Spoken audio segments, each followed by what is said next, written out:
is League Unlock, and my name is Eric, as the power rankings roll on for the NALCS. But no, it's no longer the NALCS. We're just the LCS since EU went to LEC. By the way, Riot did announce, or Lolesports did announce that it's just the LCS now. So that's exciting. You don't have to get confused between NA and EU. So it's just the LCS preseason power rankings, and we have now hit the playoffs. The top 6 teams that we think. These are the 6 playoff teams that will make playoffs. I just said playoffs 3 times in about 1 sentence, so I hope you're not getting tired of me saying the word playoffs, because you're going to hear it a lot more in the next, 6 videos that we're going to be doing. But coming in at number 6 is a team that had a 2018 to forget. It's Counter Logic Gaming, one of the old gods of NA. They did not play like gods whatsoever throughout 2018, but a few roster changes should have them fighting for a playoff spot here in 2019 spring. And obviously the big acquisition was Power of Evil coming in to the mid lane, replacing who went to 100 Thieves. And they also had Wiggly coming up from the Academy squad to replace Reignover, who had some very questionable plays throughout all of 2018. So I think that's 2 upgrades on paper, and obviously a lot of the issues with CLG in 2018, you didn't really know where they were stemming from. Darshan definitely did not have, probably had his worst season, and that's including, going back to 2013. Darshan's been a part of every single LCS split, so there's a lot to take from him. I think that was his worst split and maybe worst year overall. Stixxay and Biofrost were actually pretty good for the majority of the year. The very beginning of spring, they definitely had some growing pains, but after that, they still looked like probably a top 5 bottom lane in North America.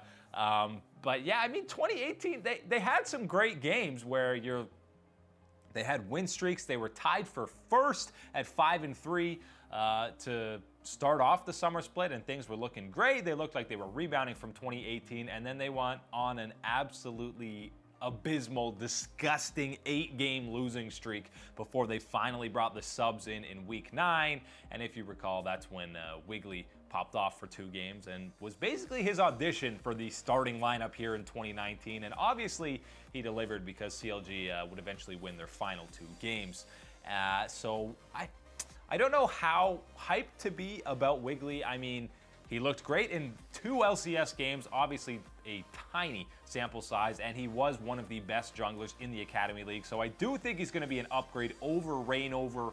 How good he will be against LCS players consistently, because in the 2 games that they played against Clutch and Golden Guardians, which were the only 2 teams who finished below them, by the way, in the NALCS standings. So let's see how he goes up against the likes of an Smithy, or even some of these other top tier junglers coming in to 2019. But I still think he'll be able to hold his own. He's an upgrade over Reignover. Power of Evil.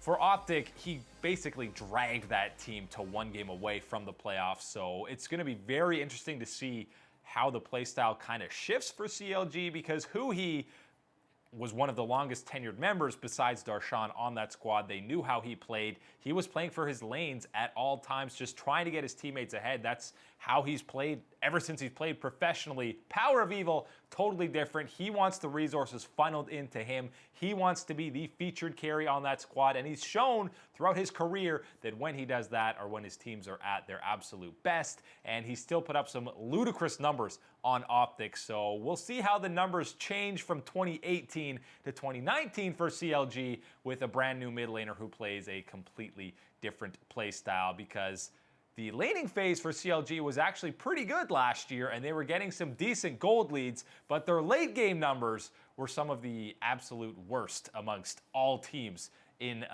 the LCS.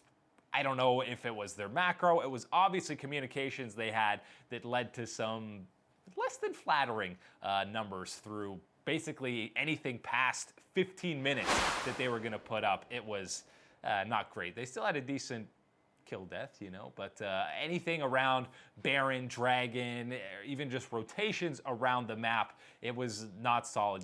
Only Cloud9 had a bigger gold difference than them at 15.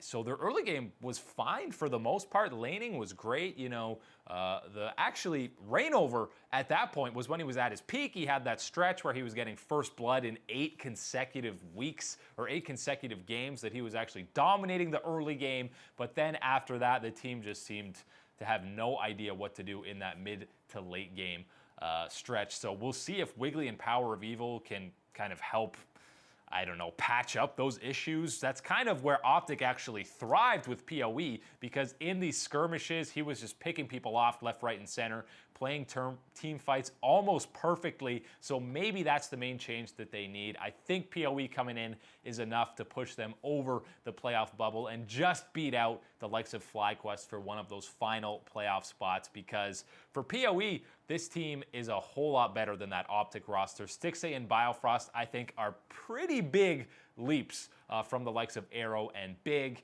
I think Darshan and Dokla are almost comparable. I think Wiggly will actually be better than the likes of Acadian. So for PoE, it's 3 upgrades on that roster, which should be enough for him to help get them to playoffs. But even with these 2 big acquisitions or changes coming in, I think the biggest player to look for is still going to be Biofrost in that bottom lane, because we talked about the communication issues and just CLG didn't really know what to do in the mid to late game, and I expect that Biofrost is going to be the guy who's going to have to step up and kind of be the main shot caller, because he's the playmaker for this squad.